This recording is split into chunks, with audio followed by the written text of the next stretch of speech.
Assalamualaikum warahmatullahi wabarakatuh. Waalaikumsalam. Alhamdulillahirabbil alamin. Wassalatu wassalamu ala asyrofil anbiya'i wal mursalin wa ala alihi wa sahbihi ajma'in. Amma ba'd. Pertama-tama yang saya hormati Ibu Waka Kesiswaan, Ibu Rohani.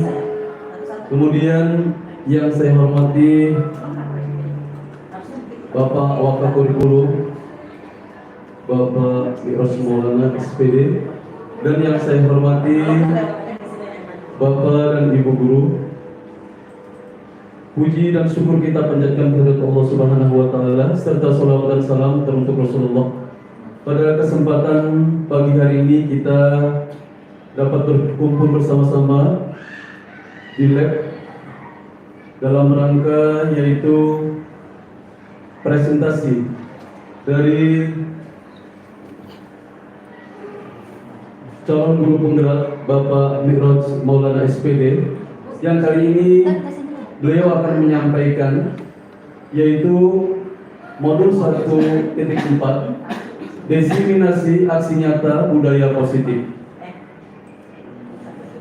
Bapak Mi'raj Maulana SPD merupakan CGP angkatan 10 dari SD Islam Asofiyah. Bapak-bapak dan ibu sekalian, mari kita awali acara kita ini dengan membaca suratul Fatihah. Mudah-mudahan acara kita dapat berjalan dengan lancar. A'udzubillahi minasyaitonirrajim. Bismillahirrahmanirrahim. Al-Hadiniya wal Qurniya wal Hadratin Nabi Mustafa Muhammad Rasulullah sallallahu alaihi wasallam.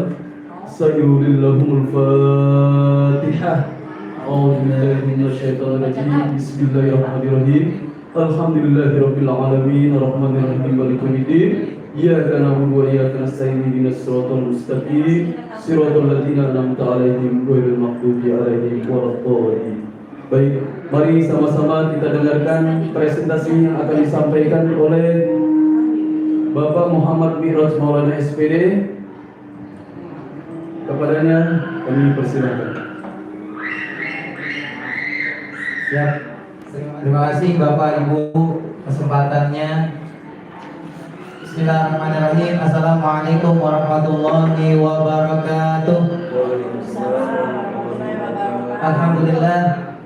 Alhamdulillahi wa kafa wassalatu wassalamu ala Rasulillahi sayyidil Mustafa wa ala alihi wa sahbihi wa man ahli sidqi wal wafa. Amma ba'du.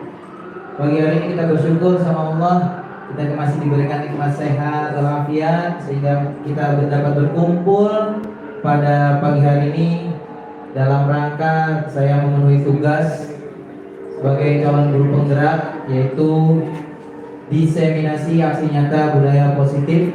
Mudah-mudahan saya dapat menebarkan budaya-budaya positif yang ada di sekolah kita ini. Salawat dan salam selalu kita sampaikan kepada junjungan Nabi besar Muhammad sallallahu alaihi wasallam. Mudah-mudahan kita semua sebagai umatnya di akhir zaman nanti. Sebelum saya mulai kepada pemaparan diseminasi aksi nyata budaya positif, saya minta waktunya 15 detik. Alangkah baiknya coba kita senyum terlebih dahulu.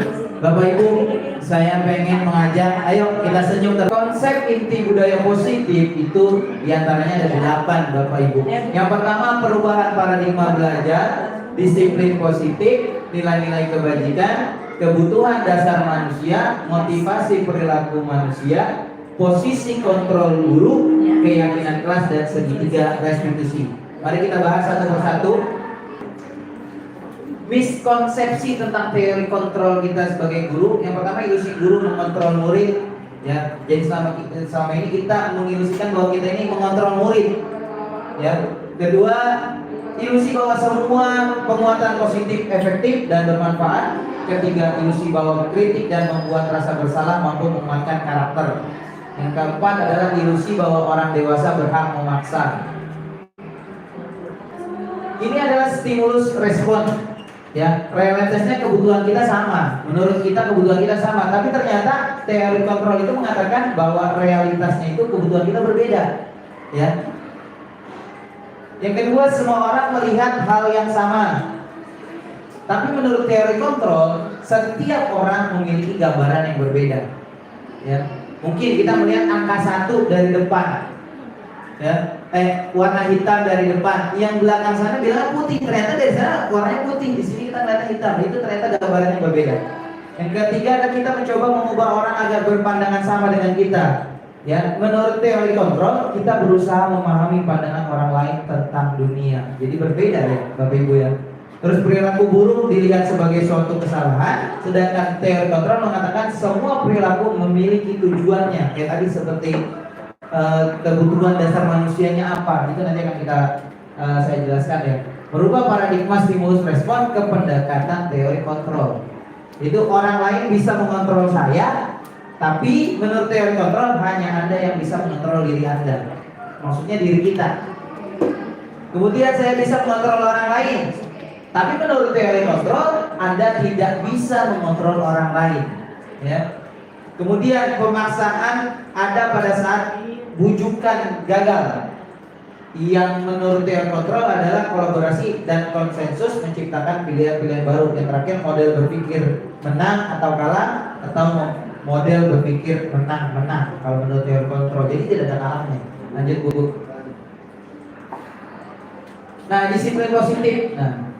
Disiplin positif berasal dari kata disiplina, yang artinya belajar. Disiplin mengacu pada disiplin diri yang memiliki tanggung jawab terhadap apa yang dilakukan berdasarkan nilai-nilai yang diyakini.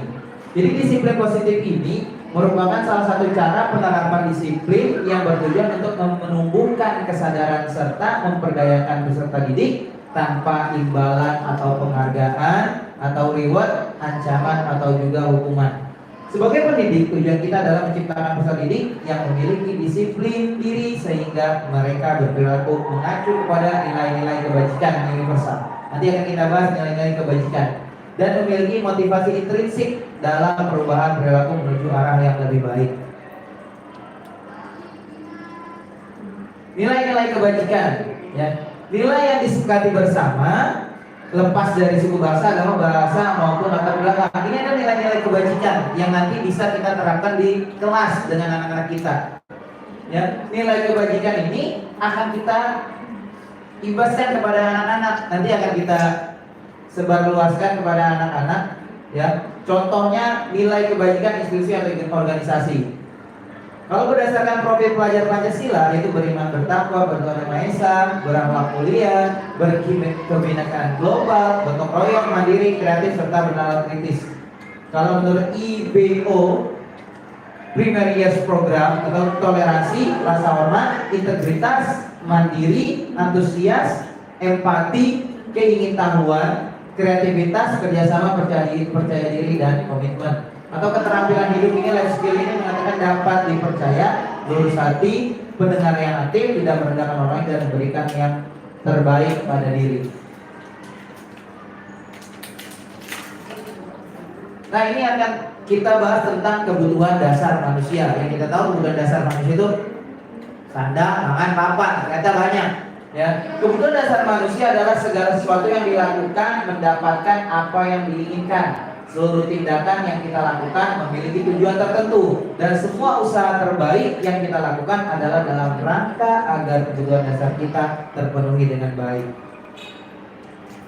Di sini ada 5 kebutuhan dasar manusia. Yang pertama, bertahan hidup. Ya, bertahan hidup itu melalui makanan, pakaian, tempat tinggal, keamanan, dan kesehatan. Yang kedua adalah kasih sayang dan rasa diterima. Rasa diterima, diperdulikan, berbagi, kerjasama, menjadi bagian dari kelompok. Misalnya kita di kelas kita ada anak yang berantem, Bapak Ibu. Di sini ada kebutuhan dasar manusia nih. Ternyata yang mana? Kita harus pahami dari kebutuhan dasar manusia ini. Ada juga penguasaan, harga diri, keinginan untuk dianggap, memimpin, berprestasi, diakui, didengar. Terus ada kebebasan, mandiri, memiliki pilihan, mencoba hal baru, mampu mengendalikan arah dirinya. Yang terakhir adalah kesenangan, bermain, humor, antusiasme, dan tertawa. Misalkan ada di kelas kita ada anak-anak yang berantem, atau nggak berantem dah, dia ngejelek-jelekin, julid, kalau bahasa kita, ya. Itu sebenarnya kebutuhan dasarnya yang diinginkan anak itu sebenarnya apa sih Bapak Ibu? Misalkan julid nih ke temannya, ngajak bercanda, akhirnya sampai berantem.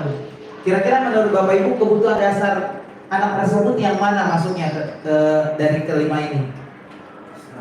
Kesenangan. Pertama kesenangan karena dia ngejailin temennya ya. Terus ada lagi nggak kira-kira? Kebebasan. Dia bebas ya melakukan itu ya. Tapi ada nggak? Misalkan dia sebenarnya pengen diperhatiin, akhirnya dia buat masalah lah, pengen diperhatiin, akhirnya dia buat masalah sampai dia tadi berantem dan segala macam. Atau ada misalkan murid kita yang kita nggak tahu dia pendiam, ternyata belum makan dari pagi. Di pikiran kita mungkin dia emang orangnya pendiam. Ya, lanjut Bapak Ibu, berarti kebutuhan dasar manusia ini kita harus pahami untuk kita memahami nanti murid-murid kita ternyata mereka punya kebutuhan dasarnya yang berbeda-beda, ya.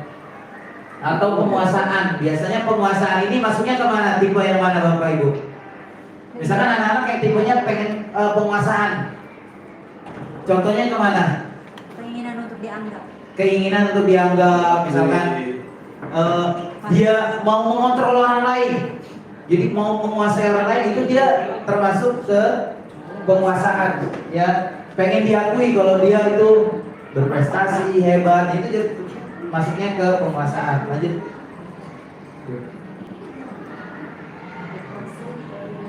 Motivasi perilaku manusia. Motivasi ekstrinsik itu untuk menghindari ketidaknyamanan atau hukuman. Yang kedua, untuk mendapatkan imbalan penghargaan dari orang lain. Yang ketiga, dari motivasi intrinsik ini untuk menjadi orang yang mereka inginkan dan menghargai diri sendiri dengan nilai-nilai yang mereka percaya. Ada teori kontrolnya. Yang pertama hukuman, konsekuensi, restitusi. Ya, hukuman ini tidak terencana tiba-tiba. Kemudian murid tidak tahu apa yang akan terjadi jika atau tidak dilibatkan. Bersifat satu arah, berupa hukuman fisik atau psikis. Ya. Kita pernah pasti melakukan ini ya Bapak Ibu ya. Mungkin pernah nggak anak-anak? Atau yang kedua adalah konsekuensi terencana, disepakati sesuai peraturan. Murid tetap dibuat tidak nyaman dengan konsekuensi yang telah dibuat. Sikap guru selalu memonitor murid. Yang terakhir adalah restitusi. Ini yang nanti akan saya jelaskan. Proses menciptakan kondisi bagi murid untuk memperbaiki kesalahan, kemudian proses kolaboratif yang mengajarkan murid untuk mencari solusi sendiri. Dari permasalahan-permasalahan yang ada di sini kita menggunakan restitusi. Jadi anak-anak itu punya salah, nanti dia yang akan menyelesaikan masalah itu sendiri. Ya, Bapak Ibu, dilanjut. Ini adalah 5 posisi kontrol sebagai guru. Yang pertama ada penghukum, yang kedua pembuat rasa bersalah, ketiga sebagai teman, keempat sebagai pemantau, yang terakhir sebagai manajer. Menurut Bapak Ibu sebelum saya lanjut, sebenarnya kita sebagai guru yang mana yang paling pas untuk guru sebagai posisi kontrol kita sebagai guru? Pemantau, manajer. Teman. Dari Pak Samad yang paling pas banget untuk kita